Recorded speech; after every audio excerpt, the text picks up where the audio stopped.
So, Bula Vinaka, everybody, and a good evening to you all joining us from around Fiji and abroad. So, warm Pacific greetings to you all, especially our brothers and sisters who have joined in from around the region. If you're joining us as part of this Zoom session, welcome. And if you're watching the recording of this session on YouTube later, do subscribe to our channel and follow us on our social media accounts as we bring more of these virtual sessions over the next few weeks and months. So my name is Abdul, and I'll be moderating tonight's first of hopefully many conversations on the state of the Fijian series. This new set of Zoom sessions is different in the sense that we want to talk policies and politics. This is a chance for us to use our platform to look at how national politics affects the lives of our people and what our leaders nationally can do to recommend to help change Fiji for the better. Over the next couple of weeks, we'll be inviting people involved within the political system in Fiji, young people, women, former and current members of parliament, political party stalwarts, political activists, and commentators. And we'll be having one-on-one Zoom sessions or maybe panels with them with the objective of providing an interactive platform to whoever joins us. This will be a chance to dialogue and firsthand with the people who are maybe in power or maybe have been part of politics of Fiji, and to share ideas, opinions, criticisms, and pose questions where you feel it is necessary. Before we start officially tonight's conversation, a few housekeeping rules, and I think Tu will put it up as a screen share for a short while. My role as moderator is to act as a filler in between conversations. I would probably like to lead a few conversations, but my objective would be to allow the people who have joined us to interact more with our guest speaker. Noting that the politics of Fiji is a contentious issue and that people have different approaches towards policies, it is a given that there are disagreements, yeah? What I'm hoping for is a clean dialogue between whoever is present with us today and on the timeline, hopefully. We'll start with our guest, who will open up the session with talking a little bit about her life and her career and our introduction into politics before we cover a few topics that we have set aside for discussion. These are not topics set in stone, but I just have it with me in case the conversation goes a bit down. If you want to ask a question at any point in time, we have got Tu and Abel, who are our tech guys. We've got a raise hand option with Zoom that you could raise hands with, and I would be able to see also, and I can call on you to ask your question to Ms. Draunidalo, or if you don't feel comfortable asking that question, you could always type it in the chat, and and direct it to me so that's easier. Maybe if you don't have your correct name on your profile, then just write your name, where you're from maybe, and your question, and I'll acknowledge you when I am asking the question on your behalf. The chat's disabled, so you can only talk to the people who are co-hosts. Also, this session is recorded, so if you are part of this conversation right now, we assume that you've given consent for this recording. I don't want to say you need to go out if you don't want to be recorded. I hope you guys stay. You don't need to turn on your camera. I'm not going to turn on my camera. Also, a little bit of disclaimer, again, because politics is such a contentious issue. The views that are expressed here are merely for conversational purpose, and they do not reflect the views of the individuals who are involved with the Oblong Table, because there's a group of us. We are just providing a platform for our friends on Twitter and other social media, as well as our guests to interact with each other on a topic that is dear to our heart, which is about the nation that we live in. So without further ado, that is the longest that I wish to talk in this call. So without taking up much of your time, I want to invite Ms. Draunidalo if she could share with us today about a little bit about her background, maybe who she got the motivation from to join politics. We know that she's a lawyer, she's a former vice president of the Fiji Law Society, former parliamentarian, current party leader for Hope, but maybe a bit more insight on who and what is Ms. Draunidalo. Ma'am, you can speak now. Thanks. I assume I'm unmuted now. Yep, you can go ahead. Okay. I think, well, I got introduced to politics very early because of the family that that I'm from, and that's been a blessing, and also not so much a blessing. Sometimes when you come from that background, you know, expectations are big, but that I've always done things that I want to do. I don't rely on my background or my family or any relatives or friends to dictate things that I do, whether it's getting into politics or getting into law. Although I have to confess, I was kind of forced into law. But it's something that I've now, on reflection, it was probably the only thing that I could reasonably do. Or to have as a training, because I've left the practice for a few years now. So yes, I was raised primarily by my grandparents. My grandfather was very much part of the furniture, the GCC and the provincial councils and all of that. So I got my introduction into that very, very young. And in terms of always having people in the house from all over the Tikina, as it were, bringing their issues for resolution. And as I say, that's from a very early memory. So I had a very traditional upbringing in that sense with my grandparents, very traditional, Toki upbringing. And that, I think, went up to when I was 14 years old, which was 1987. And it, you know, what happened. And it opened my eyes to a broader, you know, at 14 years old, a broader spectrum of politics. It's not just Toki and Vanua and provincial anymore, or the GCC. You know, it was happening in our home, and it involved national politics. So again, from that young age, I got that exposure. And I was also at Suva Grammar School, which, as we all know, is a very liberal school. Well, in my day, it certainly was, with many, many cultures in there. That school, you know, is quite an experience. And it really, apart from the traditional upbringing, that school set me up for life, really, in terms of multiculturalism and the like. And then from there, I went to Australia for a number of years to do law, and final year matriculation, and then law. And I was exposed to politics a bit more there because I was training in Canberra. So politics has been kind of running parallel with whatever else I did right up until I returned. And even when I returned, I was a volunteer for the Fijian Association Party, of which my mother was the leader, in 1998, 1999, and then they won the elections as a coalition partner with Mr. Chowdhury, who was Prime Minister and leader of the Labour Party.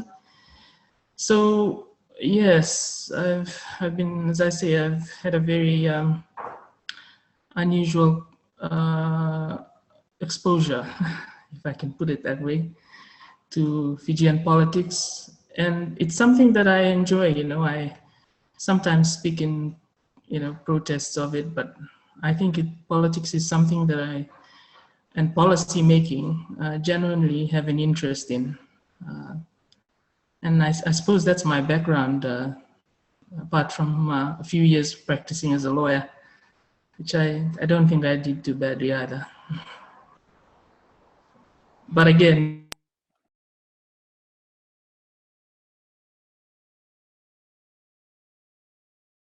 close and personal with many politicians, political parties, constitutional law matters, and the like. And it's almost unavoidable in our country because I started practice then, and we had the 2000 coup and 2006. 2009, I was counsel on record for the CCF, and it was, I think, our submissions. We were led by Sydney Silk, Queen's Counsel, and I think it was our submissions that she presented to the court that was adopted by the court that upheld the 1997 Constitution. So that's been, that's kind of the background. And of course, then there's the Law Society. And I've represented a few lawyers too in my time, either in where they've been prosecuted for political related offenses, or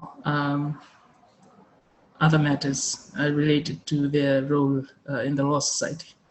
So that's the background. And of course, my going into the National Federation Party and into Parliament, and then the Hope Party. That's been the background, Abdul. Thank you, Mr. Draunidalo. So I want to launch right into the questions I have. And one of the first questions that I have, and so in 2014, you were elected to Parliament as an opposition member on the NFP, under NFP party. You were also the president of the party, and I'm not sure, but maybe possibly the first female president, I'm not sure. I'm not sure if Mrs. Narayan was preceded me. Mrs. Okay. Narayan, yeah. Yeah, okay. So you made it into Parliament with NFP's 3 seats. You were party president. You were a force to be reckoned with in Parliament. But before the 2018 elections, you left, you resigned, and you formed the Hope Party. And one of the things that many people have asked is, what prompted you to go that route? Well, it's a matter of public record. And I think everyone can recall at the time, I think it was early 2016, and I probably mentioned this to you as well earlier, that my Twitter account, Twitter handle, was pretty aggressive against the incoming or leader of SODELPA, the instability there. And I was speaking out as president of the NFP. I was pretty blunt in my assessment of him and my assessment of what would come to us as an opposition if he were to come back in a prominent role. I know the point of view is, yes, it's a separate party. They should determine their own. Fair enough, they should. Except that we worked very closely together. And that is someone, a leader, political party leader, that I just don't think Fiji should have any time for. He is the leader, the political party leader, that has brought Fiji to where we are today. He started it. The opposition is going on today, about 83% debt to GDP ratio, 83%, I think they're saying.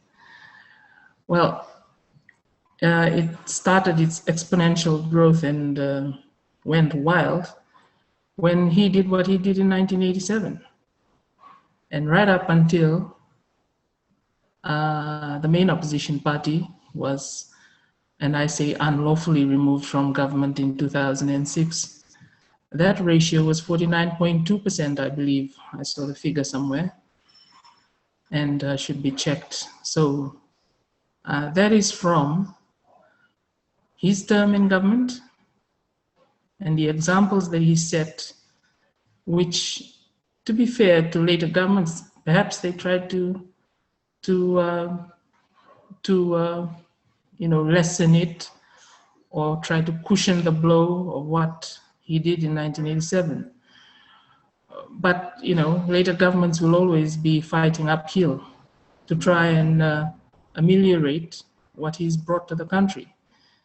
And I just didn't see how that was going to help any of us to bring him back. And clearly, I believe the polls showed that in May, June 2016, the polls for the first time on a, two two-party, as it were, basis question, for the first time, the opposition got a score of 54%, I believe. First time, you know, and that's a credible poll in the sense that it's conducted by Tebet in the Fiji Times, and the opposition can't accuse the Fiji Times of bias against them. And that poll has been pretty accurate right up until the 2018 elections, where they almost accurately predicted the, you know, almost mirror result of the election result. And so, you know, from 54%, shortly after Mr. Rambuka came in, a few months into that, a big number dropped off. And it stayed at about, I think, 32% that were undecided at that last poll, that, you know, 2 or 3 weeks before the 2018 elections. 32%. And I think the number of those that didn't vote, according to the elections office, weeks later was about 28%. So, you know, and the opposition, the main opposition, got about 27%, and the government is running Fiji on 38% of the national vote. So a big number dropped off, and that's exactly what I thought would happen. Back then, I just thought his return is going to be bad for the opposition, bad for our numbers, and it's going to put off many voters, and it did. Ms. Draunidalo, was this possibly also a personal issue for you because of his involvement in your family politics and his 1987 coup and then the 2006 coup for you?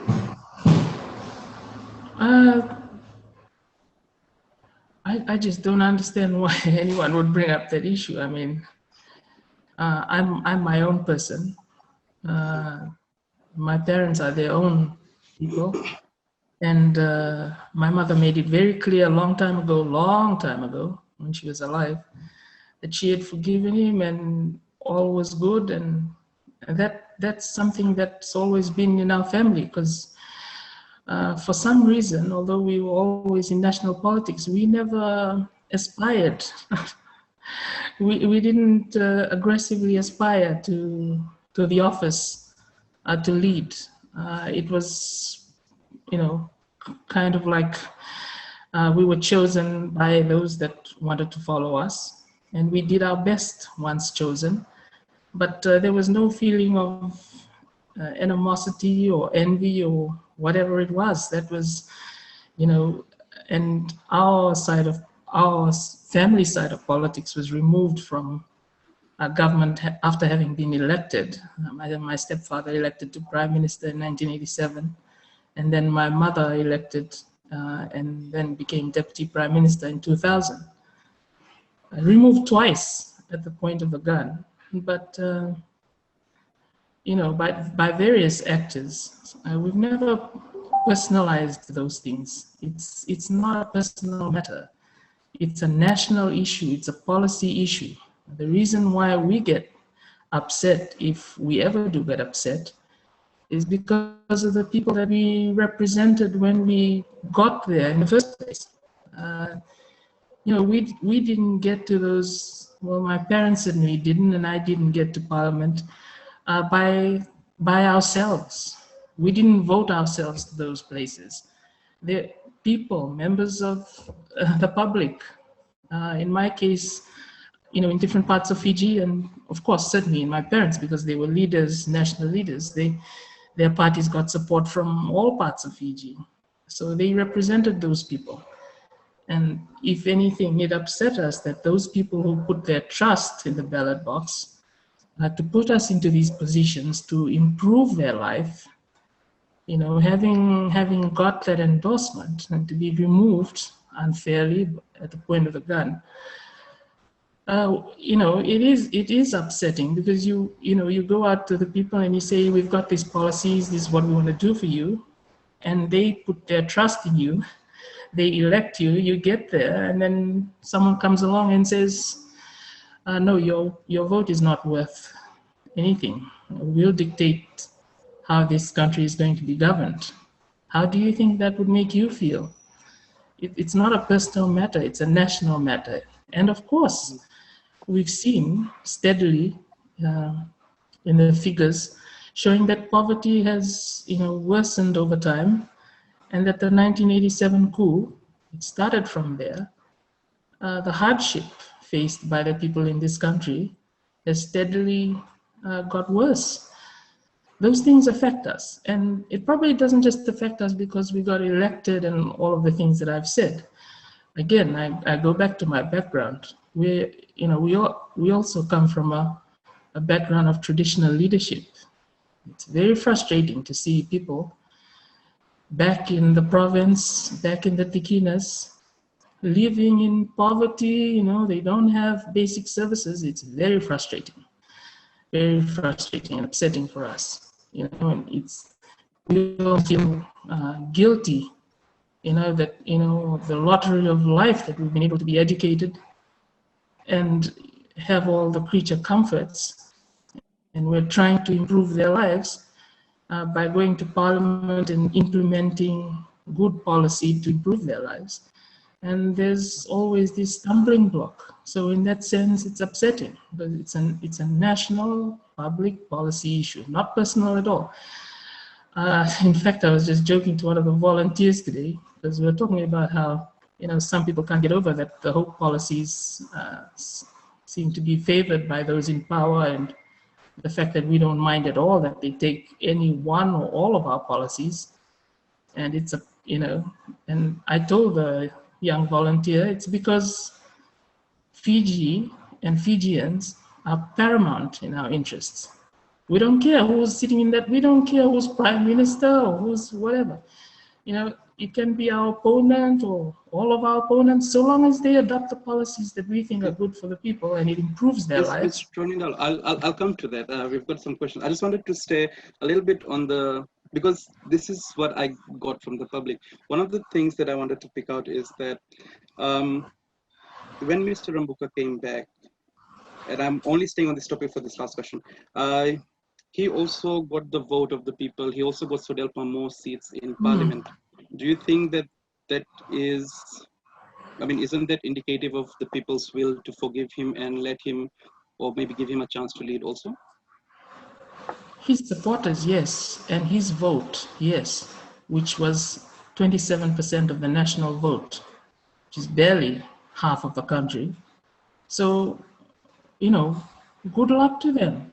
They voted for it, and they can see what his leadership has brought to them. I'm enjoying it, seeing how useless they are.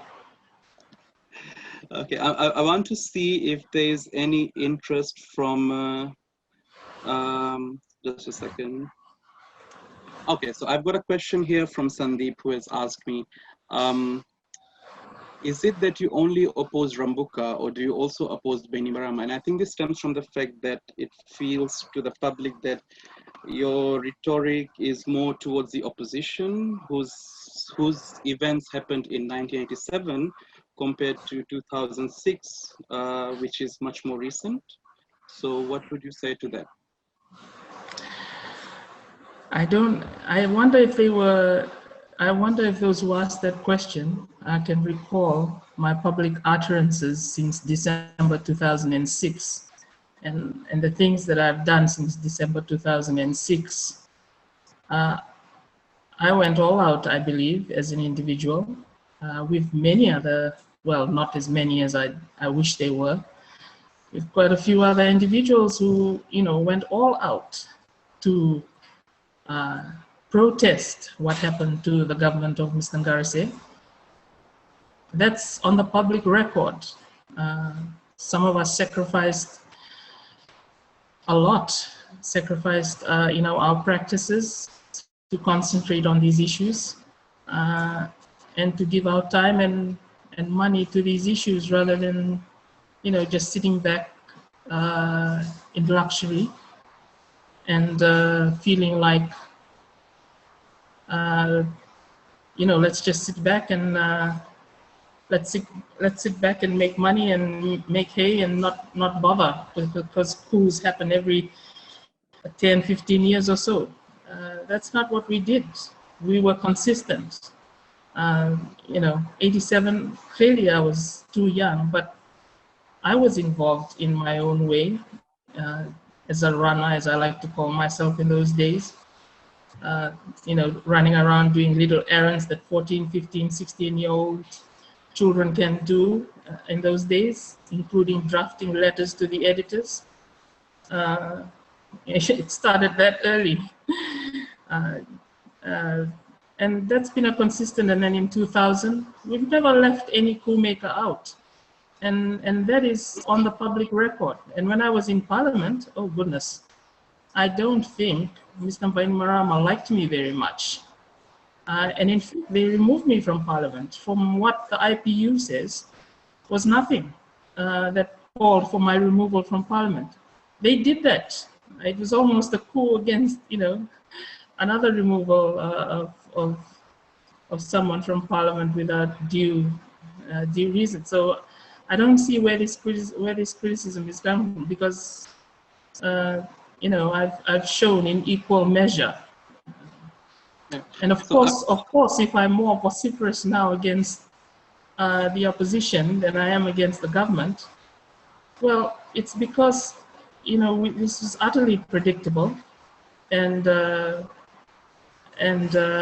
they've wasted opportunities. And if I were to reveal more, I'd be revealing our strategy, and I don't want to do that. Maybe I'll ask more questions later and you can reveal it. Manua has asked, so when you left NFP and went on to Hope, what is it that you are able to do at NFP, at Hope, that you possibly weren't able to, or you thought you might not be able to do with Hope? Because I've looked at the manifestos of both the parties, and they differ quite a lot. Hope has got lots of concrete policies in place. NFP wants to listen to the people more. They're calling for lots of summit, but you're part of that party. So what is different with Hope under your leadership that it was possibly not there, or you thought was limited in the 2018 elections? Sorry, can you repeat that question, Abdul? Okay, so Manu's question is, what did Hope have that NFP wasn't able to possibly offer you in 2018, or you thought would not be able to offer? So what are you able to do with Hope, with the policies and the manifestos that you have? Well, there's quite a number of people who agree that the government has adopted many of our policies. And important areas, like I'd like to say single out military reform, because my concern when I went to Parliament, again, a matter of public record, and when I campaigned on the coup culture, that we must end it. When I was in Parliament, that was a theme.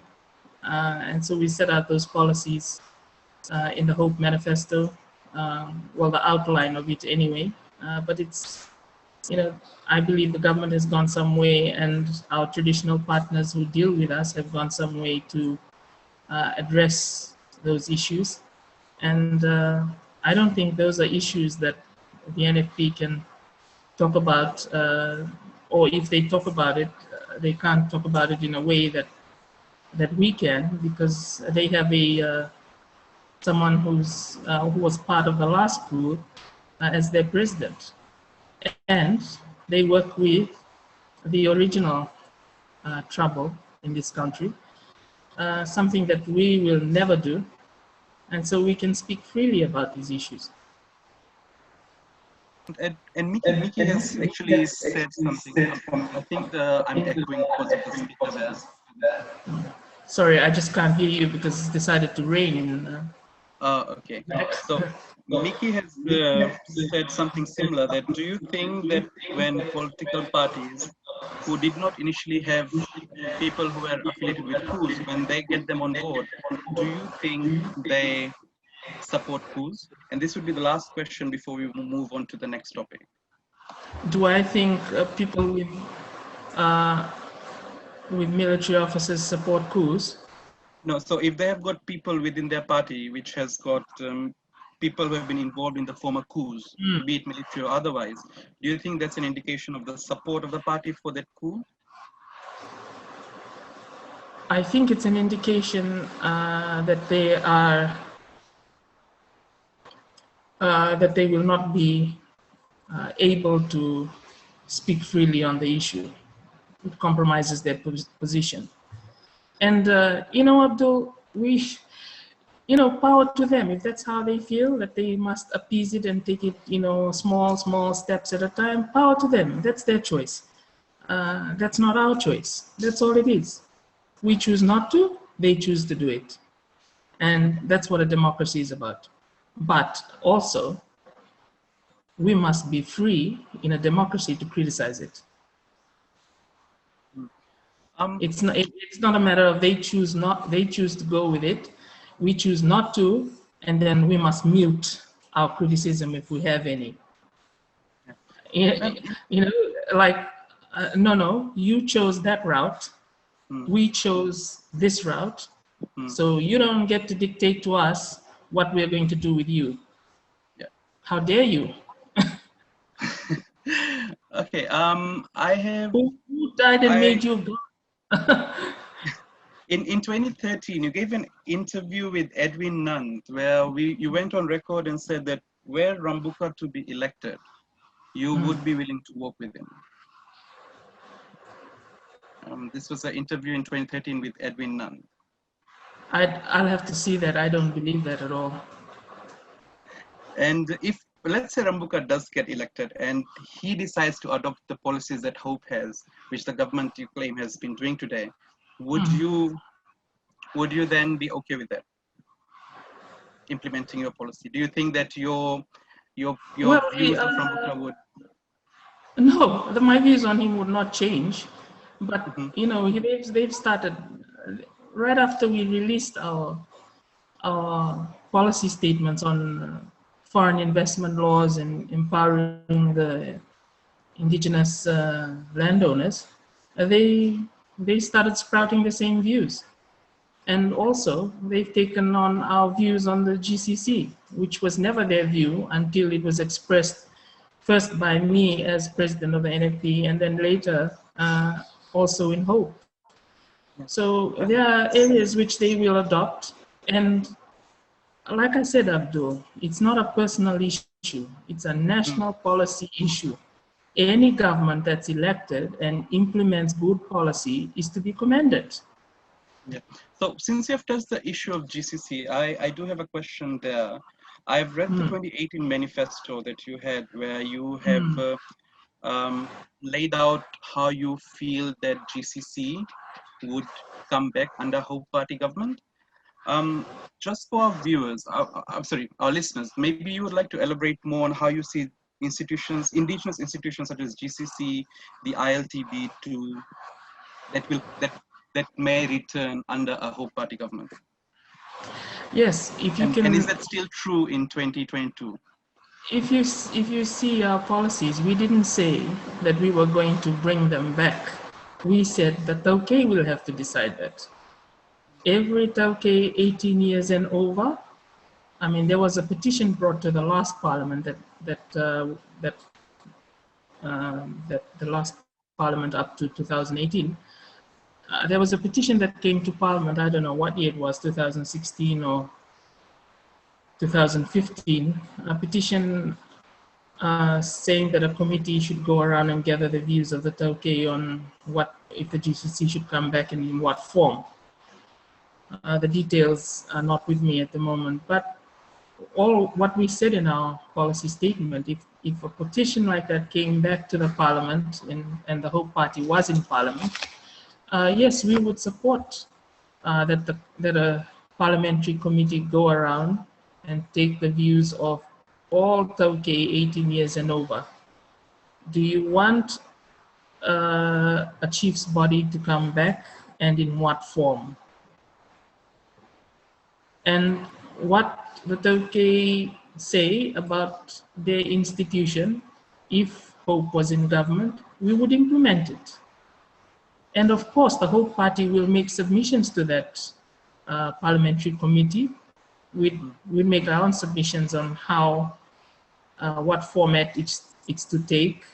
And then again, we'd leave it to the Tauke to decide which format and whether a chief's body, I'd like to call it, because I think the use of the word chief has been so made so controversial over the last number of years that I prefer to use the term trustee, because I mean that is really the chief's role is the trustee. He or she holds trusteeship over land and all resources on behalf of his or her people. So, you know, it's not a personal power. Well, that's my interpretation of it. It's not a personal power. It's a power that and a privilege that's held on behalf of their people, and that's how it should be exercised. And that's probably, I think, if it's presented in that way.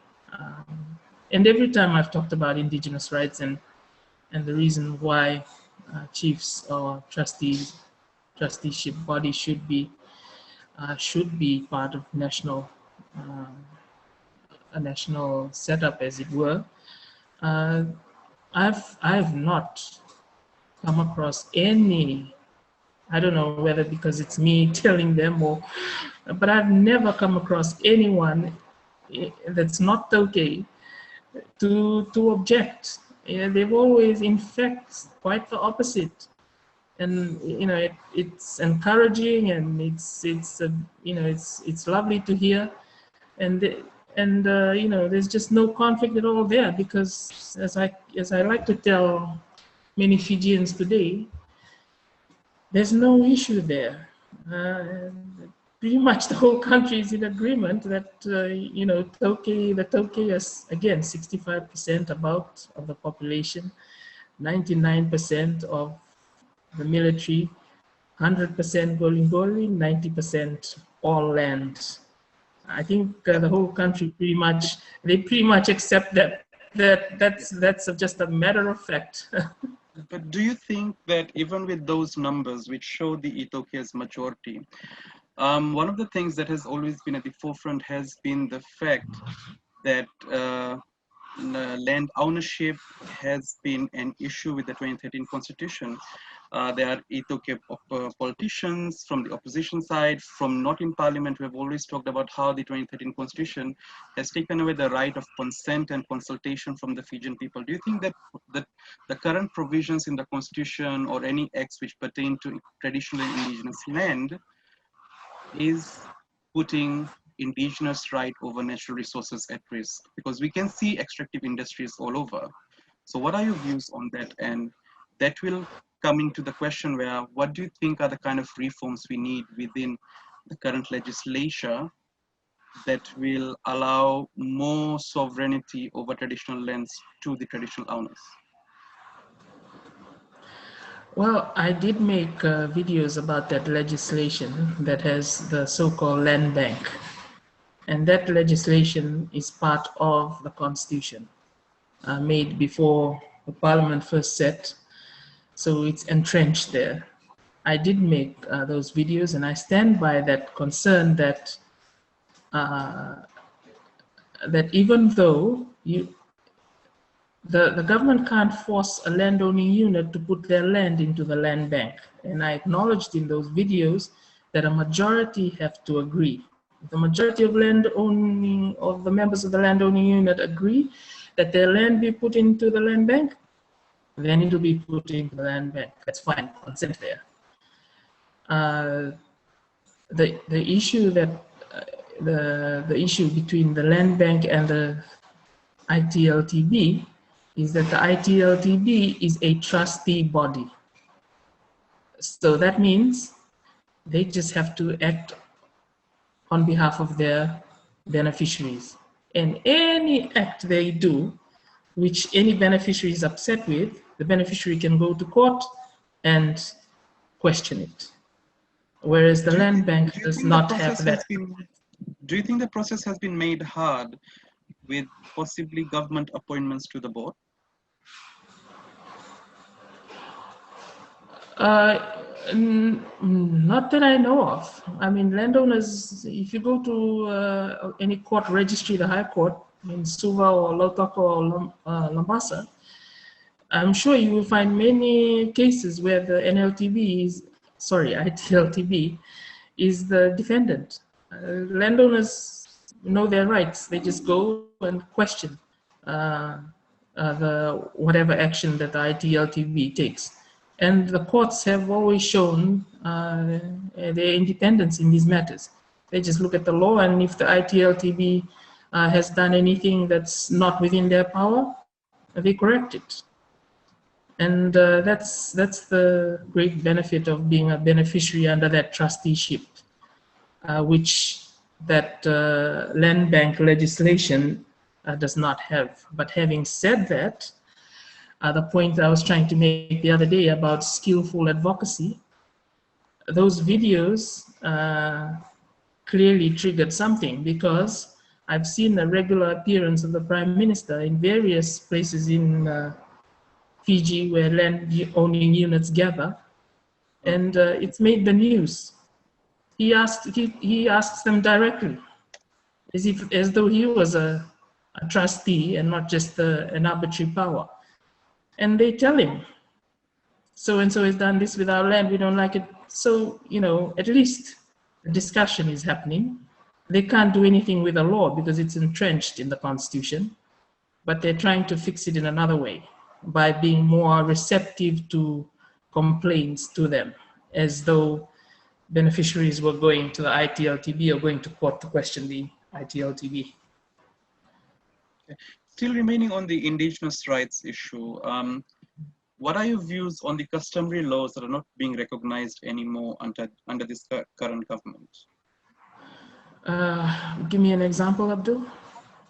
I would actually have to ask someone from the audience, because I wouldn't be in a good place to actually talk. So I'm going to ask, maybe if Tu wants to, or someone who wants to expand further, because this was a question which was sent and I was asked to keep it anonymous. Okay. Yeah, so does anybody want to expand on that? Tu, is there anyone who's got their hands up? We haven't got anyone actually who's volunteering. No. So, yeah, Tu. No, no one's got their hands up as such. Okay, so I'll leave that question until the person who asked me could come back to me with maybe an example that I could post to Ms. Draunidalo. Yes, Abdul. I was just going to say on that issue of customary laws, and yeah, I think those issues were specifically set out in the 1997 Constitution, which, as we know, was removed. But I always say again to those who clamor for that and support the opposition, yeah, it was removed. It was removed in the manner that your leader brought to Fiji. So if I were you, I would not cry over milk that you spilled and splashed all over. Suck it up. I'm going to ask another question within culture and identity, and this is something of a contentious issue. We are on Twitter, and I think we see this almost on a weekly basis, if not more, about the identity as Fijian, that all citizens have a common identity that has been given to us under the 2013 Constitution. Of course, the indigenous Fijians, that was their identity before the 2013 Constitution. And then it was taken without consultation from them and given to all of Fiji under the basis that this is going to bring racial harmony, unity in the country. But this was done without consultation from the people who owned the name. It was taken from them. At the same time, there were other communities who weren't asked, and it was given to them, but something was taken from a group of people. What is your view on the process, or the lack of process, and the common identity as Fijian and the common identity itself?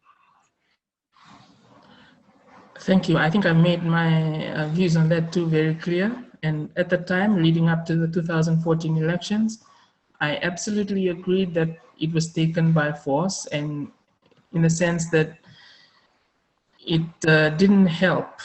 You know, it's a good thing to have a national name, and I've said this very recently too. Very good. It's a very good thing to have a national name. It, you know, can unite us and all of that. So we are all called Fijians. But as I said at the time, you know, you could have just asked nicely those who previously owned, or who's, you know, the group that was known by that name, and it would have not created such, you know, so much drama, as it were. But because it was done in that way, of course, some political parties want to whip up, you know, emotions over it, dog whistling. But, you know, after we made those strong statements leading up to the 2014 elections, the people voted, and the majority of Tokay voted for Fiji First. We have to respect their views. They voted, clearly they endorsed Mr. Bainimarama and his policies, one of which was the national name. And if we respect the ballot box, that's it. Until such time as someone else who doesn't agree that we should have that as a national name wins the election and takes it backwards, that's what we have. And what are your views? If a whole government comes into... I say again for the record, I like the national name. I feel it's a good thing to, you know, unite us to have a national name. And if some people bring in a petition to Parliament, and if Hope Party is in government, and, you know, a member of Parliament brings a petition asking a parliamentary committee to go around and hear the views of people on this national name, because, you know, non-Tokay may not want to be called Fijian. Who knows? You know, because it was never a matter of consultation. We are all for that. We will support it. Fair enough. Go around Fiji committee, go and ask all Fijians whether they like this national name, don't like it, why not? And of course, the Hope Party will also make its submissions to that committee, asking the Fijian people to support it, because it's a unifying thing, and it's something that we should have. And sometimes this is, it's ironic to me when the issue comes up from the quarter that it comes up from, because those who didn't support the coup, and those who didn't support, the ballot box result in 1987, they were clamoring that we be called Tokay. Tokay movement, Tokay this, Tokay that, Tokay everything. All of a sudden they don't I don't understand. They make up their mind. They want to be known as Tokay or Fijian.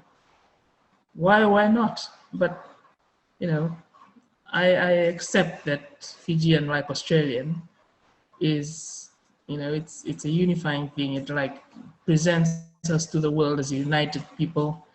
It presents us to ourselves that we are equal and under the law. But we do have various communities. That's not of any doubt.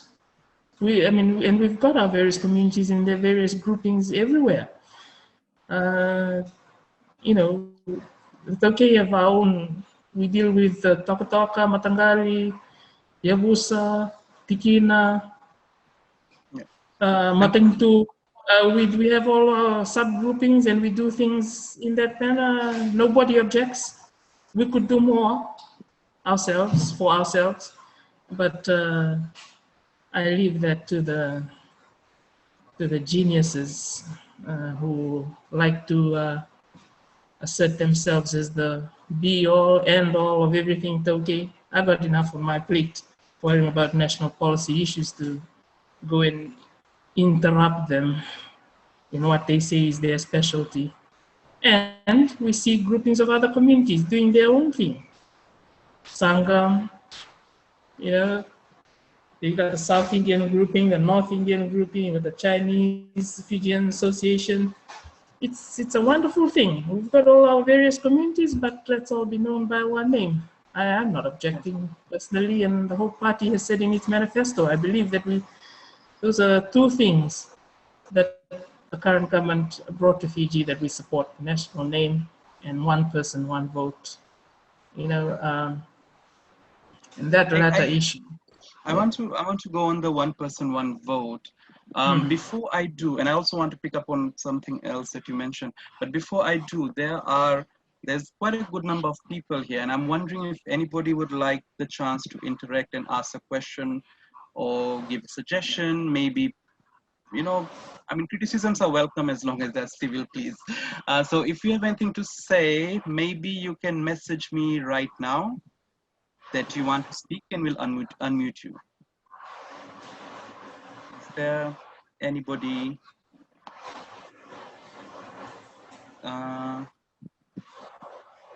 Okay, no. I haven't got any message. I can't see any raised hands. And two can always message me if somebody does, please. I want to go on the one person, one vote. One of the things that has come out with the current electoral system is that to have one person, one vote in one constituency, it poses a lot of problems for the Fijian people to actually connect with politicians in parliament. Before, when we had the constituencies, you had somebody representing you directly that you could actually reach out to. What are your views on that? Because there are some people who have complained about the system and they don't know who to go to. Opposition has also complained that because people need work done before with the constituency, they could go to their minister, their member of parliament from the constituency will raise it up. Now they are having that disconnect from the people because they just go to the government side. So what are your views on that? Well, firstly, I find it interesting that the opposition has made that an issue, because I believe it's been 2 elections now that the opposition actually allocates candidates to specific areas. So, you know, of course, let's say they have 21 and 29, 30 of their 30 of the areas allocated don't have a rep in parliament. Clearly, there could be some administrative move on the part of the opposition to ensure that those 30, you know, they're not electorates, those 30 places whose reps from SADELPA are not represented, that their voices are heard in some other way. And I'm sure, being, you know, a party of their size for 2 elections now, they have branches there. It's not a very convincing argument to do away with the national representation. I think also one of the things about this one person, one vote is that when people are elected to parliament, what they do is you know, they'll whatever they do in their capacity as parliamentarians, they'll keep the national interest at the top of their mind. So apart from, you know, going around caring primarily about where they got their votes from, they must also keep the national interest in mind, and that can only be a commendable thing. And I don't see how it can be such a big issue. I like the one person, one vote, in that it gives everyone the same value in their vote, and I can say this with some you know, enthusiasm, because previously, the seat of Serua Navosa Open. The Serua Navosa Open had about 19,000 people to be represented through that one seat, whereas other electorates had as little as 3,000. 3,000 only. One MP serves 3,000, one MP serves 5,000, and the MP that serves Serua Navosa has to serve 19,000, which diminishes the value of their vote. And, you know, that was just unfair. So from that point of view, I understand the fairness in this new system. And and I get it that the previous constitutions tried to have communal representation to ensure, and some people are saying, it gave the other communities maybe more power, more leverage, because their numbers were small, and it gave them what do you call that? It reserved certain seats for them, as it did for the Tokay, sort of like a balancing act, taking proportion of the population into account. I've got two more questions within the Electoral Act. Yeah, but I think Abdul, that system was, unfortunately, it was abused. Yeah. It was abused, and used for racial profiling, racial tactics, racial division, that led, that supported both 87 and 2000 coups. So I think we're on to the right track now with one person, one vote. In fact, this was something that Mr. A.D. Patel, the founder of the National Federation Party, I believe he was very strong on this issue from day one, and also the national name. So I'm with him. He was well ahead of his time. That I don't doubt.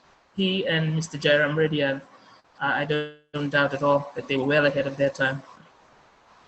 I'm going to come back to the electoral system. I want to ask, there are conversation or there's dialogue that the D-Hon system seems to give more advantage to bigger parties and not smaller parties or independent candidates.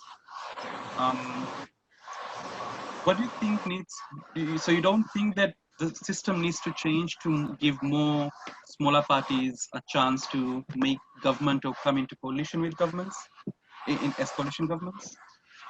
Yeah, I think you mean the minimal 5% threshold is too high? Yeah, the threshold with the D-Hon system, yes. Look, Abdul, some have some have said that it's too high and it disadvantages them or their interests in terms of setting up a new party and go. My attitude is, we just have to work harder. What do you think about women representation in parliament? Fiji, I think, leads the Pacific in terms of the percentage and number of women or possibly percentage in parliament. But at certain times, I've had the introduction of the discussion of should we reserve quotas for women in parliament? What are your thoughts on that? I have been in meetings and ideas that support quotas and quota systems, and I do personally, and the whole party would support more women in parliament. We're also a party that emphasizes merit, and I know the criticism is here, but no one talks about men and merit. Don't worry. When we say merit, it's across the board, men and women. Quota, if the majority of Fijians support it, we won't object to it. But what's your personal view of using a quota system to increase representation of women in parliament? It's unfortunate that there are not more women in parliament. Put it that way. I don't know if the parties can do more. It's really up to the political parties to do more. What do you think the more could be to increase young people and women and possibly other genders into parliament, people living with disability? Because it's difficult for women and these other vulnerable groups to actually get into parliament. So what sort of policies or what do we need to have in place to get more representation of a much more diverse group of Fijians into parliament? What is the government's role? What are political party roles in your opinion? Yeah, the parties need to put them in the top 10 at least of their list. Put more women and other genders and people living with disabilities. They need to be put into the top 10. That kind of ensures that they get into parliament.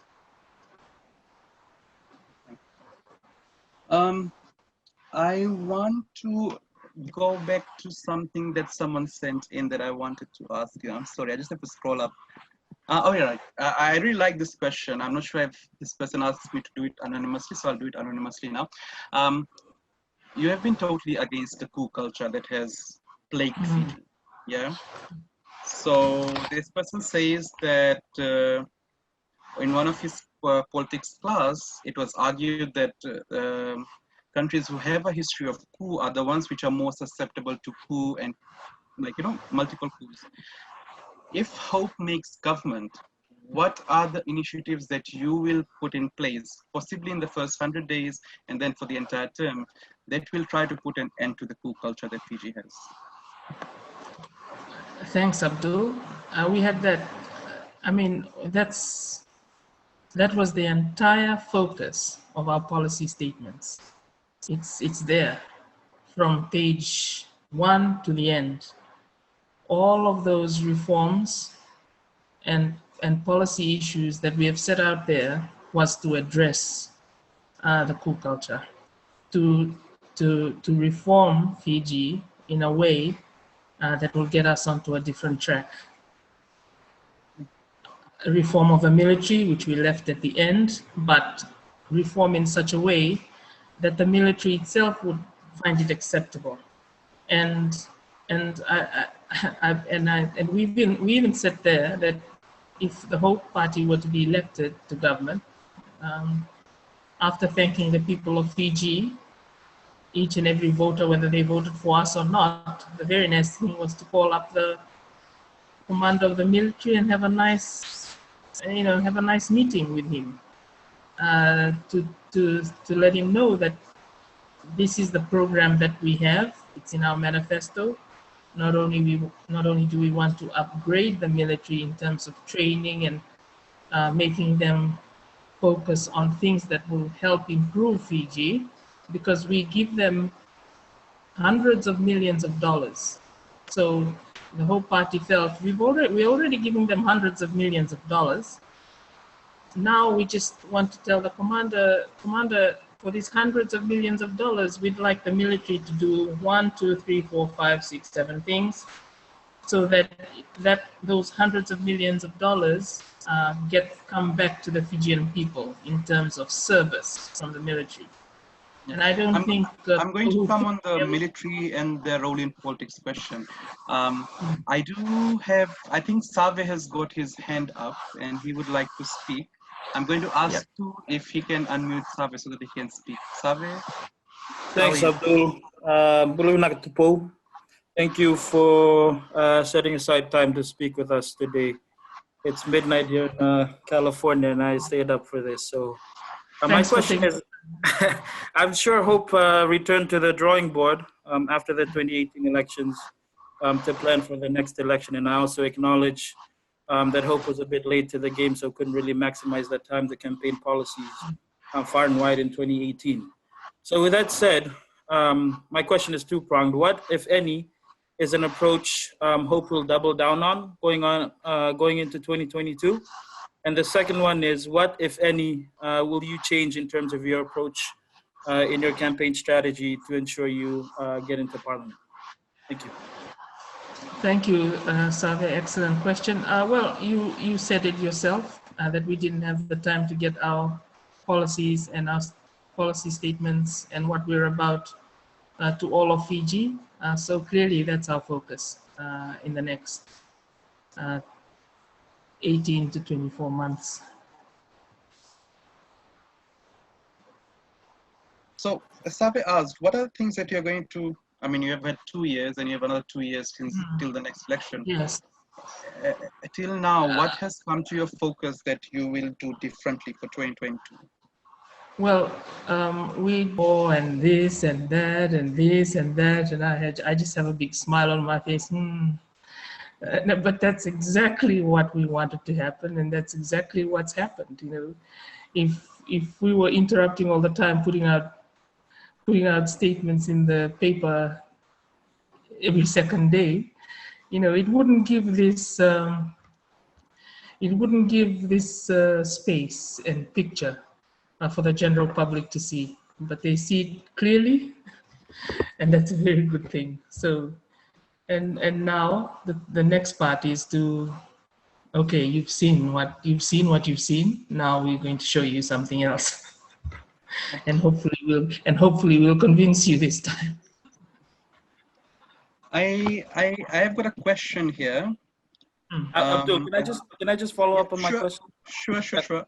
Sorry, yeah. So I guess I'll just ask it straight up. So Tupou, I know that the structure of the new constitution gerrymanders the country into one whole big constituency, and it's become essentially a popularity contest. So, as the leader of Hope, what is something that you're planning to get your name out there in terms of like gaining popularity among the electorate?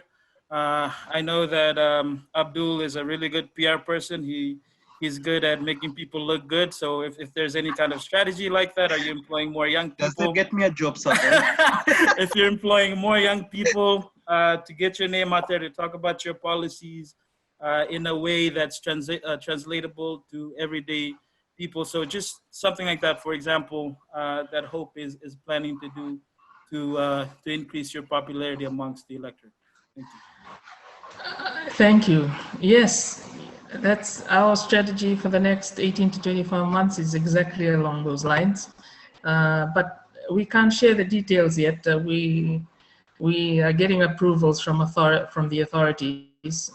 We'd rather the authorities signed off that we haven't breached any. We are not going to breach the multiplicity of laws that we have around us. And of course, the last sign off will come from the supervisor of elections because that's the end all be all of anything to do with political parties. And I hope that final sign off, I hope we'll be presenting this plan of action to the supervisor of elections in the next week, and that they won't take too long to approve it or tell us to amend it in some way. We've already got over the first 2 approvals process, which was great. In fact, I expected more questioning from her, but there was none. It was passed relatively easily. Then we get to the supervisor of elections, and the supervisor of elections says, that's fine, you're not going to breach any of the laws, you can carry on and do it. We'll carry on and do it. And you'll all be the first to know, because we're going to make a big noise about it. But for now, we can't, we prefer not to talk about it because it hasn't been passed through the compliance and approvals process that we wanted to pass through before we get on with it. Okay. I do want to come back to the military part because we have touched on it a little bit. And this is about the budgetary allocations that have been made to the military over the years by the current government. And I remember a post that you made which talked about, I think that at that year, in that year, we had given 96 million or more to the military, and you talked about how there was no value coming back from that much investment into the military. So something along the lines of the role of the United Nations, why we're investing so much money when peacekeeping is not giving so much investment to Fiji. I want to ask, and of course there were competing priorities such as the kidney dialysis and mental health support services. So I want to ask, in terms of budgeting towards the military or the military itself, what are the changes do you think that should happen or ought to happen, or that you, as if Hope makes government, that you would like to see? And after this, we'll go to Mickey. Mickey has a question, but after Mr. Pope answers this one. Thank you. Thank you very much for that question. I think I'd started answering it in a previous segment. Yeah. That's where our military reform policy statement comes in terms of we were just being realists, and in the sense that yes, we give them hundreds of millions of dollars a year, but if you look into the military, they comprise Fijians who are related to half the country. So you can't just go and shut it. You can't just go and shut it down, and or you can't just go and say, okay, cut the budget by 40%. Apart from the obvious reason why you can't just go in and cut it by 40%, you also have that issue that they do enjoy a lot of support because, you know, every soldier has a clan that he or she is related to. So we need to approach it as realists. Fine, you're getting this hundreds of millions of dollars. Now, please, for that hundreds of millions of dollars, you need to give more value back to Fiji, as I was explaining earlier. And part of that was to expand, part of our policy suggestions was to expand the naval role, the Navy role, the Fiji Navy. And you can see it almost in every second week or every week, there's a release from the Fiji Navy, what they're doing to give value back to Fiji. And we said, you know, they should patrol the EEZ properly so that they stop ocean plunder, because some report by an environmental group or non-government group said that the ocean plunder cost Fiji a lot of money that can come back to our national kitty. So if the Navy is out there patrolling our EEZ better, stopping this ocean plunder, that leaves more for Fiji and Fijians to harvest for the national kitty. That's one. The other issue is the Navy could ensure that there's no trafficking in drugs or humans. And again, there are press releases almost every week that the Navy is going out with the Ministry of Fisheries, boarding boats, you know, clearly to check that, you know, whatever the license that people have, that they comply with it and don't take too much, which rightfully belongs to the Fijian people and the Fijian government, or you know, boarding ships and vessels, or checking that there's no illegal activity that's transpiring, and of course for DISMAC services, search and rescue. These are things that are important to Fiji and an expanded Navy. So what we suggested was, if you expand the Navy, because we're an island nation, use the same hundreds of millions of dollars, just refocus inside to make sure that the military gives back more to Fiji than it does for, you know, what we thought was just training for peacekeeping for our traditional partners on the other side of the world where we have no conflict. You know, we're not diminishing the conflict in any way. We're not diminishing the human suffering there in any way. But we're a poor country. And if our neighbors who are very wealthy countries want us to go and do that for them, we said, yes, please pick up some of the tab. And I think that's what, right after the elections, we saw the Australian government was picking up the tab for transporting Fijian soldiers to the Middle East. And of course, they're very heavily involved in the construction of Black Rock, which is to be a, you know, sort of training for humanitarian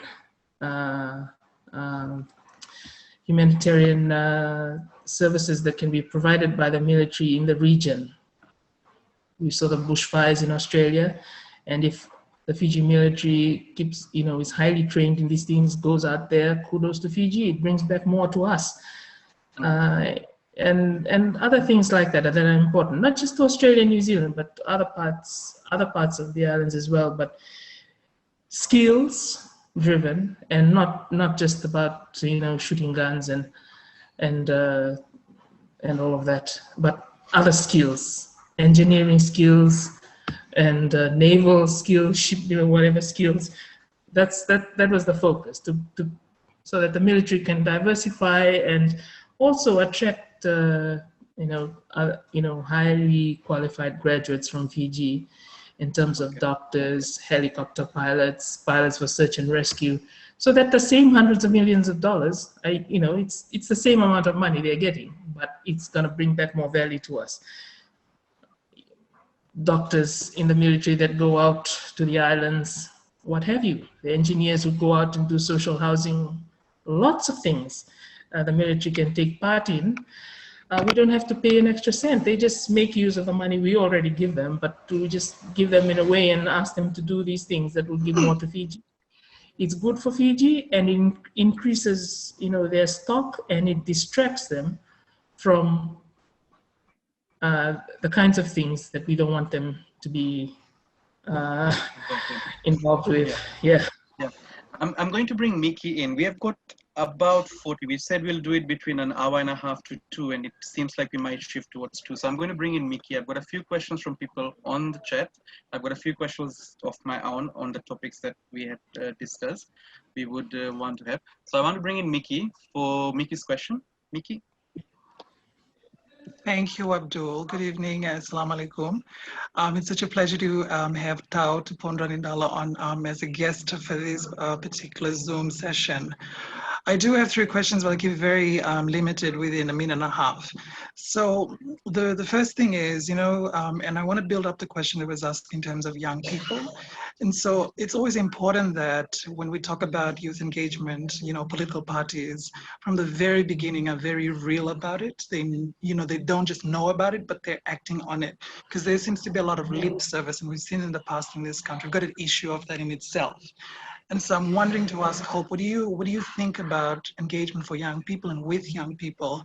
Are we talking special quotas and measures within the party of it? Are we talking about, being more realistic about what young people want within party and party dynamics and policies, etc.? So my next 2 questions are both law related. And so, civil society has always been around in terms of civic education. And although we've heard the Attorney General say that the Elections Office has the sole responsibility in terms of vote education, but because the rules of the game is very important, particularly towards election, the driver around it, the entire architecture of it, Section 115 of the Electoral Regulations, particularly the Electoral Act, stipulates that it's unlawful for any person or entity organization receiving funding, foreign funding, from any other government, intergovernment or NGO organization or multilateral agencies to engage in or participate or conduct any campaign, like debates, public forums.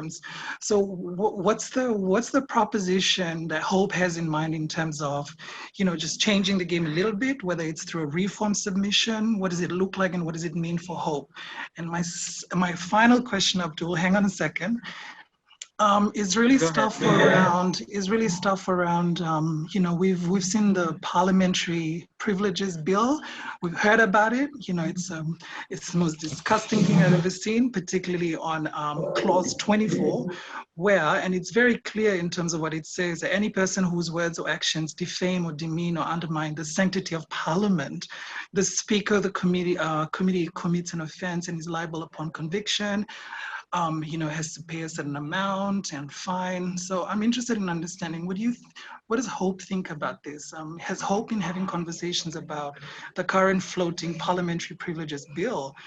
Because this is really one that's going to affect citizens. I mean, the government keeps forgetting that they work for the people, for citizens, and it is the role of citizens, not just as watchdog, but to, not just criticize, but to be open in terms of opinion expression, because that is a fundamental human right, not just opinion, but also expression.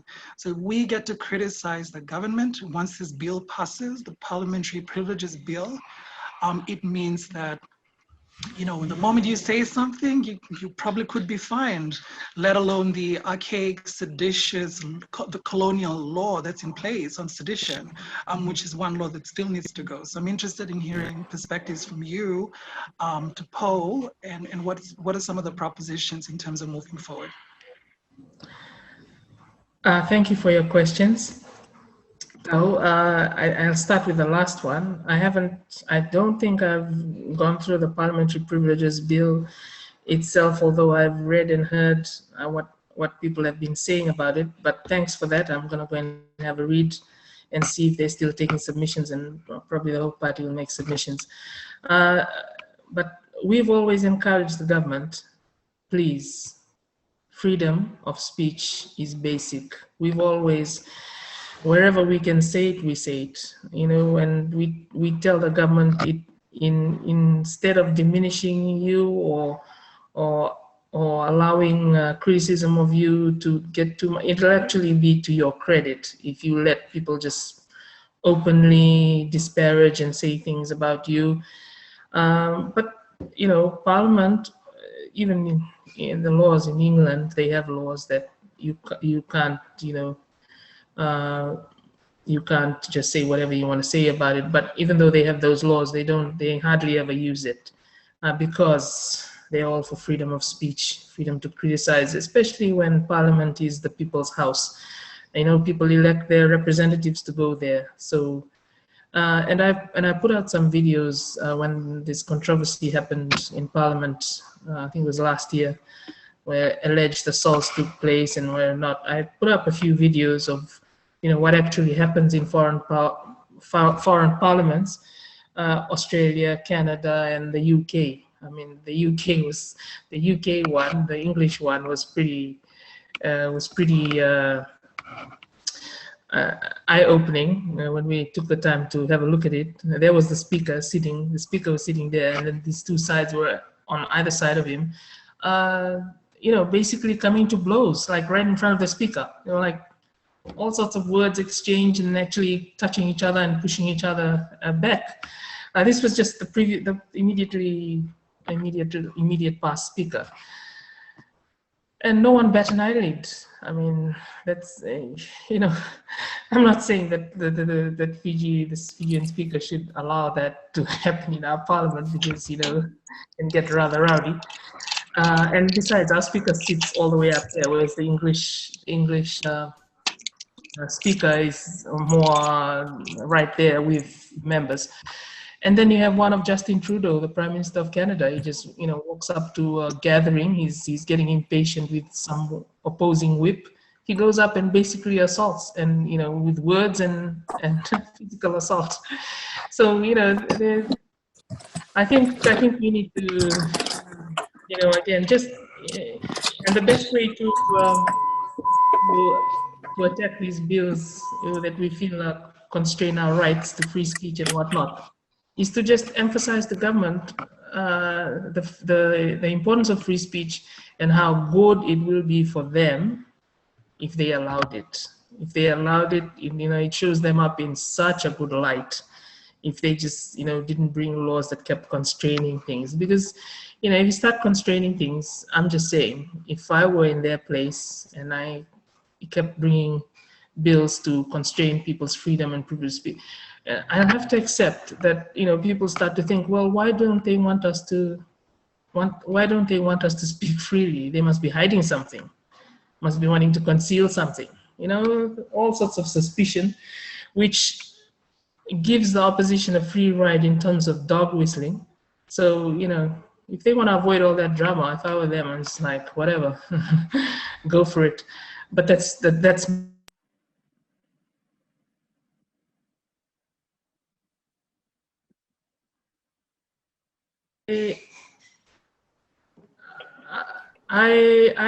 you know, we can see, like, for those of us who have been following American politics, especially from 2016 and that election, and the big drama that's happened, possible Russian interference in their domestic politics, you know, we can see it's pretty unsavory to have foreigners or big corporations from outside influence the politics within a sovereign state.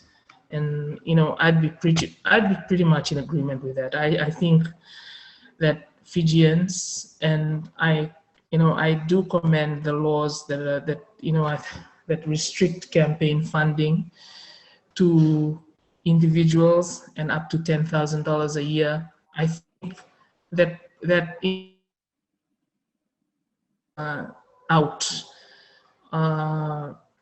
out of influencing the process too much. I mean, 10,000, yes, it still allows, you know, wealthy families in this country, 10 members of a family, to give 10,000 each, comes to $1 million to a party, which is a lot of money. That can help any party, you know, pretty much influence the vote. So it's you know, but it goes some way, because before that it was just free for all. And I think free for all in terms of funding, allowing wealthy people to give as much as they can, I think it gives too much power. And then if you give it to foreigners, I don't think that meddle in our sovereignty and domestic politics. I think if you're a serious political leader, you should be able to fund it from within. And if people who want to have a political voice of being a political actor, then the proper vehicle for it is political parties. NGOs, yes, they have their role to play, but in terms of politicking and politics and policy and you know, getting people elected into parliament, that's for political parties. I can't recall your first question now, Mickey. It was around young people and parties being serious. Yeah. Yes. Well, Hope is open to. You know, we would encourage anyone above the age of 18 to join our party and not only join, but bring your voices and your ideas, your policy issues to the party and contribute. And if you want to stand, by all means, put in your application. We welcome it, your participation. We don't want you to come in just to sit around and you know, hang around in the background or carry someone's bag or carry the umbrella for someone or go and make tea for someone. We don't want that. You know, at Hope, party leader makes her own tea and makes tea for others, and every other member does that. Whoever is close to the kitchen gets to make tea or whatever. It doesn't go. We value everyone's contribution, and because median age at the last election was 27, the population, those under 40, comprise the majority, I believe, of the electorate. So they should comprise the majority of parliament. It's only fair, because we oldies are talking about things that are probably not relevant to them at all. They're probably looking at us and going, oh my goodness, they haven't a clue. And we wouldn't have a clue unless they came in. So don't hang around in the back. Don't, you know, if I'm a party leader and I'm openly inviting you, please come in. And I know other parties would love for you to go and join them as well. Don't think that you belong and you need to come in now. Don't wait, now. I don't see any other hands up, so I want to shift the conversation to COVID. We've got about 20-25 minutes left.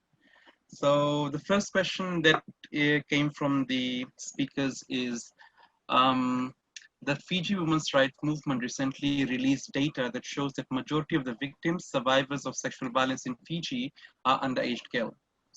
Additionally, the situation brought on by COVID-19 and the extended curfew has caused an increase in Fiji's already appalling domestic violence statistics.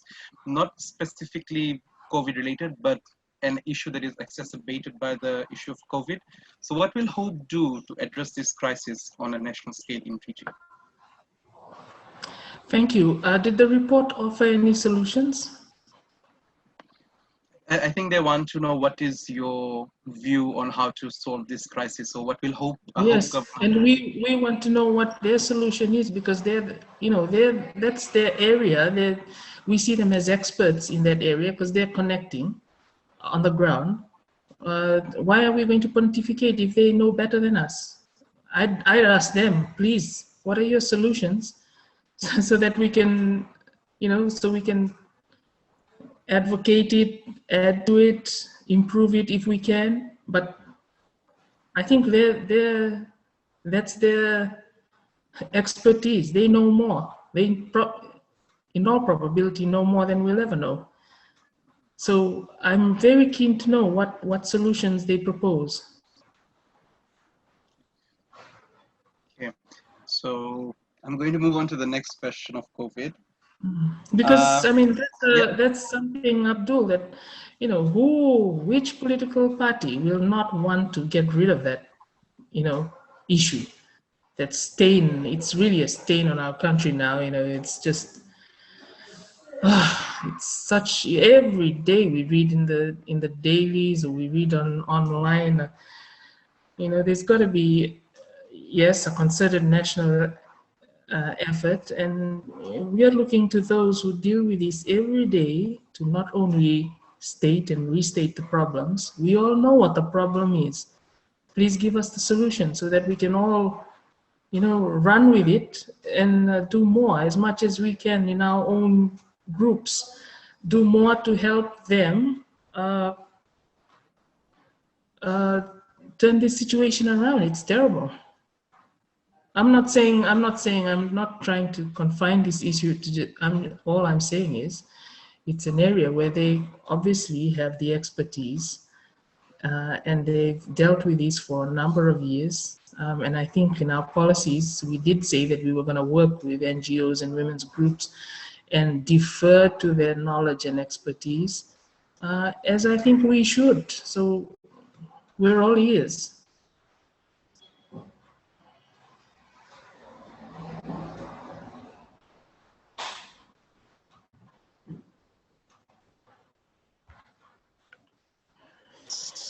Sorry, my phone just went on the laptop. I was trying to end off. Okay, so I'm going to go to COVID, and the first question is, how do you see the government's current handling of the COVID pandemic? I think the Prime Minister said something today, 180 days of COVID-free, and they've dealt with, the border, the ones detected at the border, and they've resolved that. They've recovered. And the Minister for Health is very active on Twitter, telling us all that his ministry is doing. Those on the front line, we commend them all. Seem to be done an excellent job, and that's great. I think just today, a few hours ago, it said that COVID-contained countries, when people come from those countries, they don't have to quarantine. What do you think about those? Like, do you think we are getting a bit too relaxed? One thing I have to say about this issue is, we all know it's it's a global pandemic, and it's highly contagious, and we have to listen to the science and the doctors. So, defer to the doctors and the science and the experts, our doctors, our doctors here in Fiji, all the experts here in Fiji on this pandemic, the Ministry of Health and WHO that's been, and our bilateral partners and multilateral partners who have been excellent in supporting Fijian government through this situation. Both party on these issues will defer to the science and to the experts. They will, whatever, if they advise a certain way, we will lean towards that. Unless we're not going to start out by being cynical about what they say. If they've cleared this and they think it's okay and it's manageable under the system that we have, because I know all Fijians wouldn't want an outbreak here. We wouldn't want that. So we're hopeful that that's what the government is doing, is deferring to the science and to the doctors. Okay. So the COVID budget, which the mini budget, which came out in, I think, March, and then the budget that was passed for the 2021 fiscal year. Of course, the opposition has said that there are things in those budget which don't actually benefit the everyday people who have lost their jobs, people who have been given reduced hours. What are your thoughts on maybe the 2021 budget? What are your thoughts on those? Is it a good recovery plan for Fiji, as we still have closed borders, low income in terms of the tourism sector's contribution, reduced hours, and unemployment on the rise? Yeah, the Hope Party also put out its proposals, stimulus proposals to deal with COVID and the COVID situation in March 2020 this year. And it was in contrast to what the opposition was proposing. The two biggest brains in the other non-government parties in terms of economics emphasized austerity.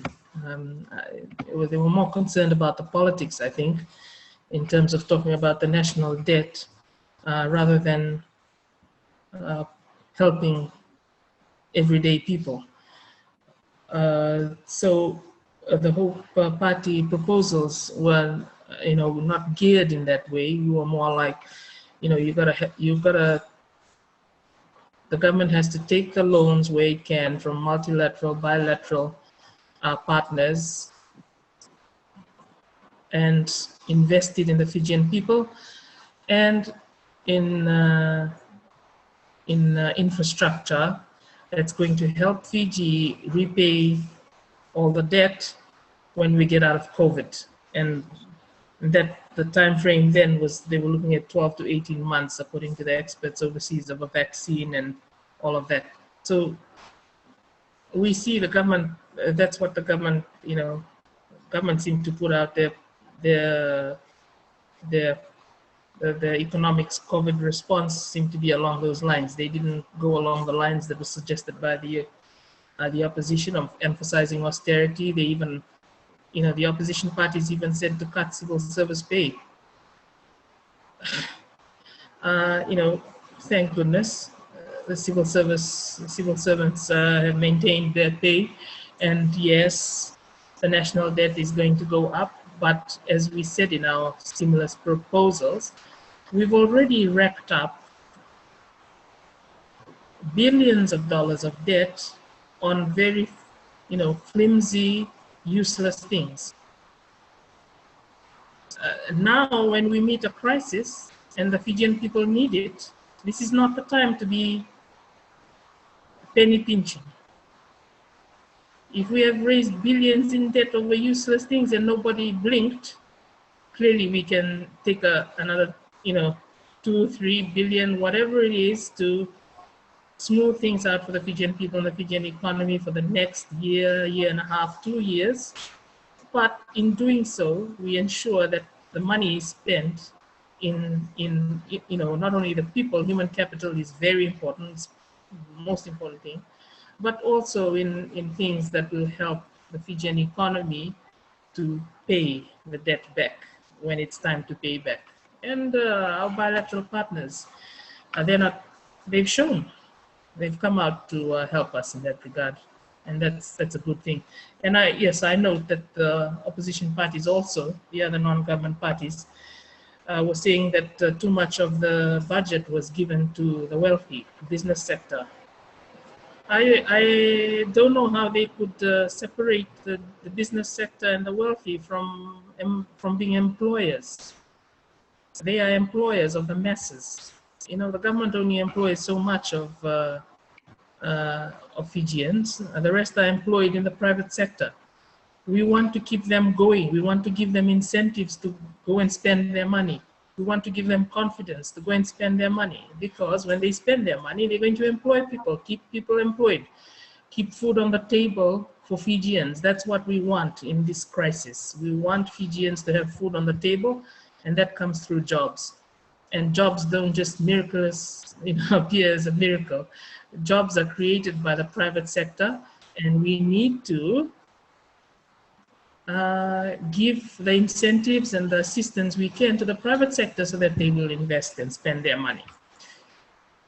And I think we've already seen that in the paper right away, people taking up and mentioning, wealthy groups in Fiji, telling the media that they're going to invest in big projects because of those incentives.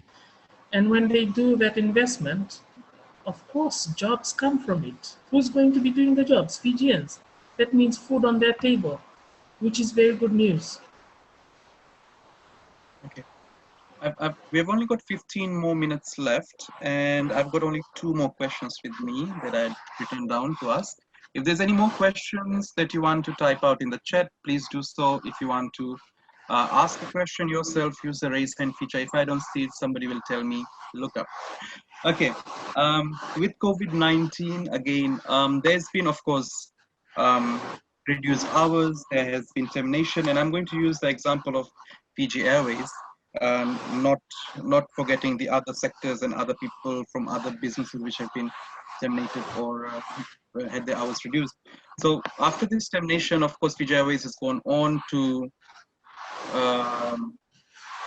recruit, but I don't necessarily think that they're recruiting their former workers. And this was allowed, I could say, when the amendment was done to the, I think, Labor Act, where an act of God was provided as a basis for termination, but there was no form of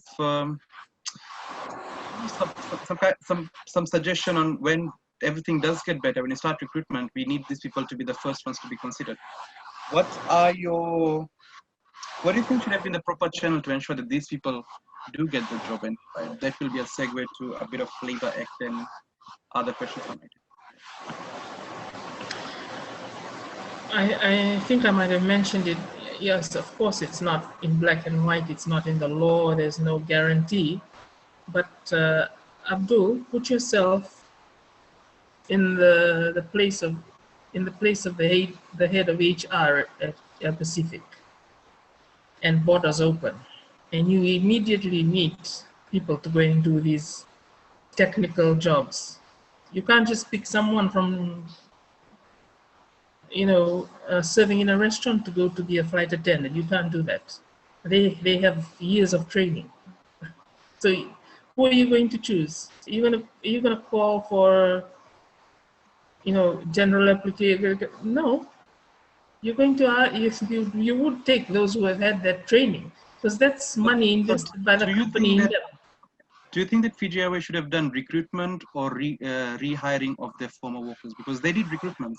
They put it out in the... And they have arbitration going, don't they? If they have arbitration going, that's not something... If arbitration is afoot, that's not something we should discuss here.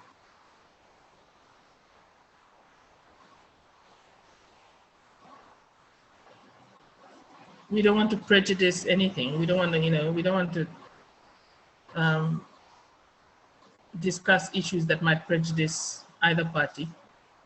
So if that's afoot, I think we leave it to arbitration and their lawyers. I'm sure very competent lawyers there, they'll deal with it.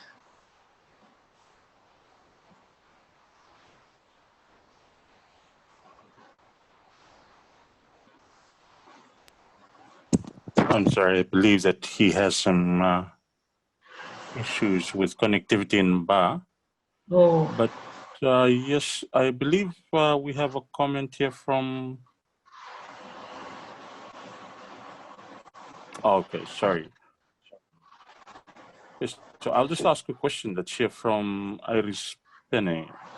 What changes of vision do you have to prevent Fiji's dependence on larger countries?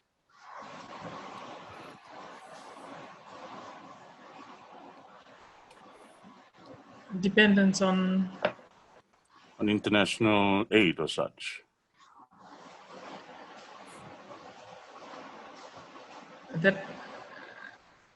That relies on improving our economic fortunes here in Fiji.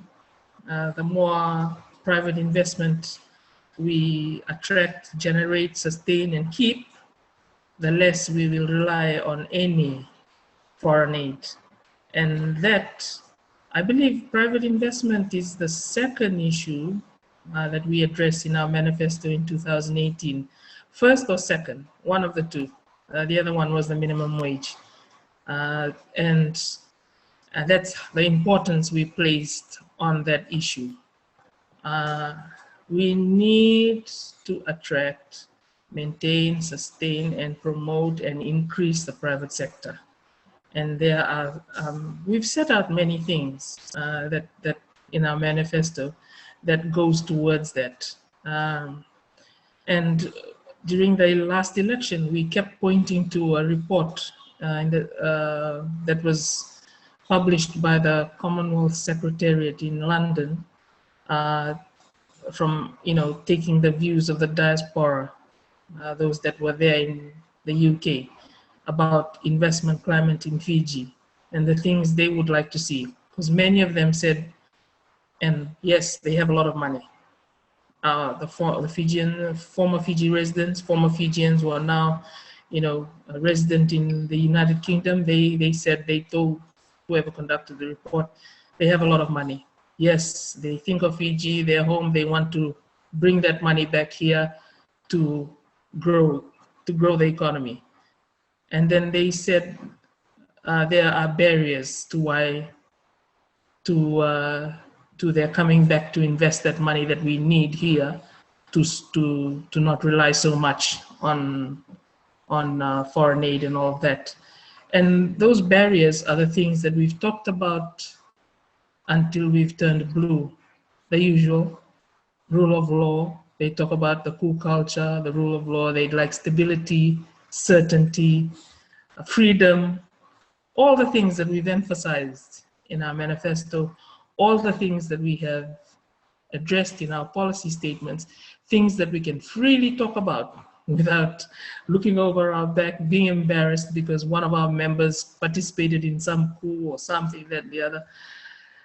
And credit to this government, one of the first things they did after the 2018 elections was to bring together a grouping of business people and the like in the private sector to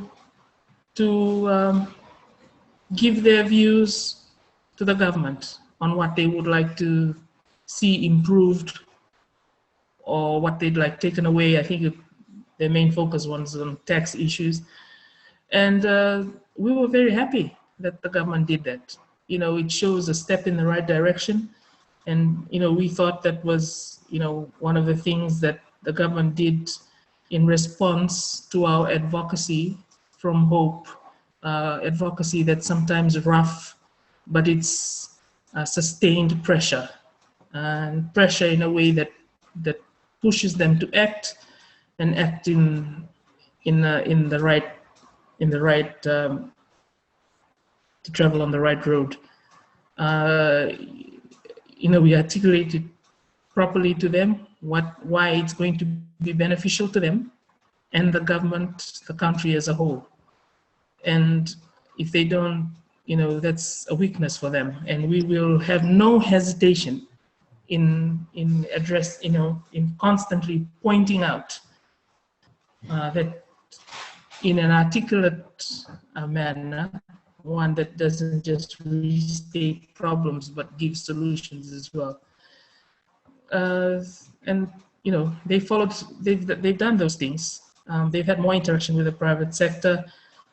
Right up to their last budget, the private sector was just someone who spoke on behalf of the private sector. I believe he's one of the bosses at FMF. He said the budget was bold beyond belief. And in our proposals to government, we ended with that line. We said to the government of Fiji, be bold and take the necessary action to do all of these things, and the private sector is, should be your main focus. And the private sector has responded in, congratulating the government in what it's done to encourage them. Now we just all wait to, hopefully, they will gain enough confidence and certainty to spend more money. As an expert at USP said, the issue last year was not liquidity, it was confidence in the economy. So in spite of the opposition trying to raise the issue of liquidity and trying to dent confidence in the economy so that it will help the electoral chances, that issue is not played out very well for them, thankfully. And we say thankfully because we're putting the national interest first. People are saying, oh, why are you giving them all these policy solutions? They're going to take your great ideas and then they're going to remain in. If people are going to be upset about the government taking policies from other parties and improving the lives of Fijians, I just don't know what the point of being in politics is. The point of being in politics is to have great policies so that you can improve the lives of ordinary people. Ms. Draunidalo, we are about to wrap up. I had a question before I got signed out of my Zoom. The question was, how do we reduce the dependency that Fiji has on other countries? Thanks, Abdullah. That's a question that Tundra brought up while yes, temporarily, and I think we went some way to answering that. Okay. Do you want me to repeat? No? No, please don't. So that basically would probably, and I do want to ask something before I end. And we had one topic that we aren't able to cover, and that is on regionalism. The role that Fiji plays in the region, because we are looking at the USP saga that is going on. We are looking at the Pacific Island Forum Secretariat and the Micronesian bloc, and that's happening. We're looking at the influence of China in the region and the role that Fiji plays. And I do want you to possibly end with your stance on the West Papuan issue. So if you could just give us an idea of that, that would probably be the last question from us today. Personally, and the whole party too would support the West Papuan activists' cause. It's, the denial of their basic human rights is not something that we support. And again, what's happening there is the form of militarism that survives, that lives on there. They say that West Papua is part of their sovereign, it's part of the integrity of the sovereignty of their country and all of that. But we don't agree. But it's clearly something that the international community needs to work on more to help those fighting for independence to gain basic human rights. I mean, why wouldn't we support people who are fighting for their basic human rights and dignity? We should support them, and we do. And as for regionalism and foreign affairs issues, this is an issue we also addressed in our manifesto of 2018 and November 2018, and we support maintain it. And that is, China is the rising power of this century and become the second superpower, if not already. And we said in our manifesto that China and all Chinese, of course, are welcome in Fiji, like all the other countries. But Hope Party, if in government, would always emphasize that all of the traditions of government, the values, the human rights, institutions, the institutions of law and freedom that we got from the United Kingdom, that came to Australia and New Zealand, and those that have been developed over centuries, would prefer that system of governance over anything else. That would be the preference of Hope. So welcome to come and all that, but just know that that's where our those systems and those institutions of law and governance where we'd like to be anchored so long as we're there. And also that we encourage, in our foreign affairs statement, we encourage the government to take a more proactive role in the region. Fiji is so well placed and will get so much power, so much soft power from being a good leader in the region, being a respected leader in the region. So much to be gained. I mean, people have mentioned that the 10 million population in the region, that's a 10 million number market. So if we not only will we have soft power, we'll also have economic power. That's $10 million at our 10 million consumers at our doorstep.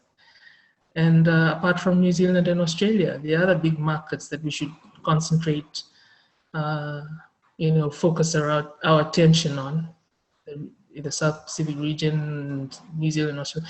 There's no need, and we said in that policy document, it's great to throw ourselves around the world and all of that. But if it comes that we should think of the returns again to Fiji. And if we have 10 million people, 10 million consumers at our doorstep, and then you have Australia and New Zealand, if Fiji can, use its economy and its foreign affairs might just to focus on that, can you imagine how much economic and soft power we will have if we really focused on it?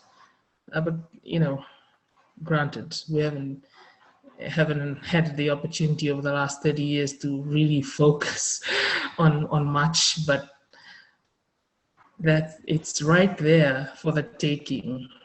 I'd encourage the government, please, let's take advantage of this of what is right there for the taking. Thank you, Ms. Draunidalo. I've got so many unasked questions, but this is all the time that we actually have today. And for sure, and while this was going on, two messaged me and it was like, we need to get her back on because there's so many other questions that people have. And I was like, yes, we do. This is all the time we have. I am going to close this. Sorry, Abdul. I also want to say I'm glad you're going to stop because I might breach curfew laws if I don't get home in time. Okay, now we won't hold you long. We just want you to stay back like 5 more minutes as soon as everybody leaves so we can have a bit of debrief. But yeah, so we're going to do more of these sessions. We are going to have a young person who has worked within the political sphere join us maybe next week or the week after, a former independent candidate from previous elections join us for conversation. This is not a campaign platform. This is us as young people and people within our diversities asking questions to people who are within the political realms of Fiji. I'm not a good moderator. I allow conversations to flow when possibly I should have tried to have more questions in, but I allowed the conversation to flow. Maybe with the next sessions, we'll have more people to join with the question. It's not only me asking.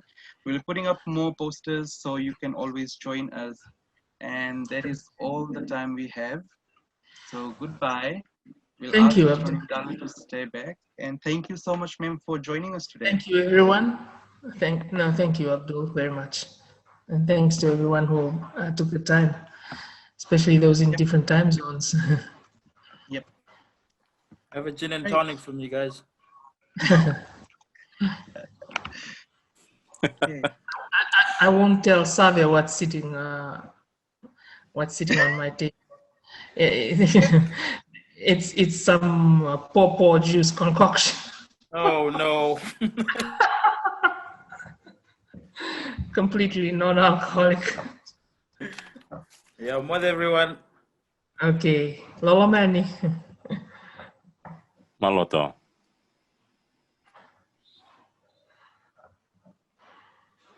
Thanks, Tindra. Thanks, Tupou. See you soon. Oh, thank you, Tao. Catch up soon. Thank you. Everyone, goodbye.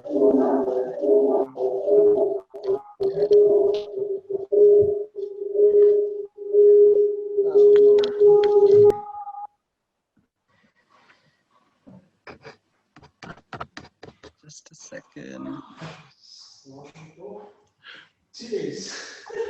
Could you make me co-host?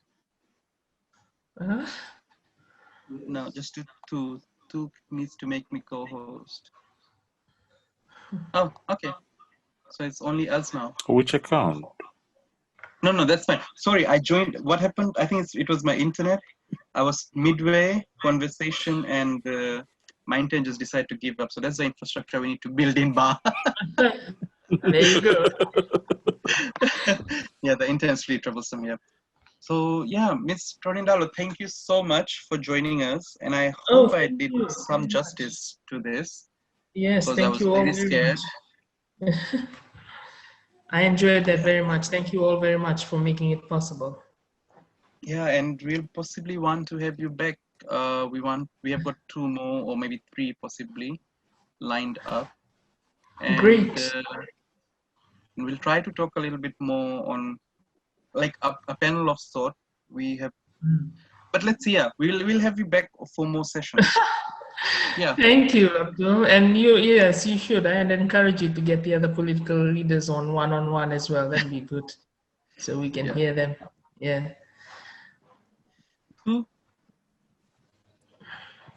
Yeah, is there anything you feel that we're lacking in? You'd like for us to improve? Yes. No, I have no. I'm just very impressive.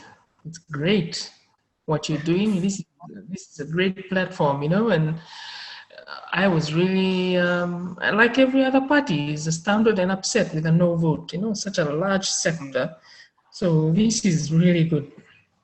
Hopefully, it'll encourage that 27%, 28% to vote next time. It's really good. I think more of this will be good towards that. Yep. Okay. Abel, is there something you'd like to add in? Yeah. Perfect. Okay, so Tupou. Thank you. Going to go. Sorry, I have an assignment due at 11:55 that I left like only the last part. So I need to proofread it before I send it in. Problem, Abdul. Okay. I need to go. Yeah. Okay. I've done it. I just need to proofread it once so that I'm sure Yes. I haven't done any mistakes. All the best. God bless. Thank you all. Thank you. Likewise. Take care. Bye. Okay, Thank you. Thank you, Abel. Abdul, Naka.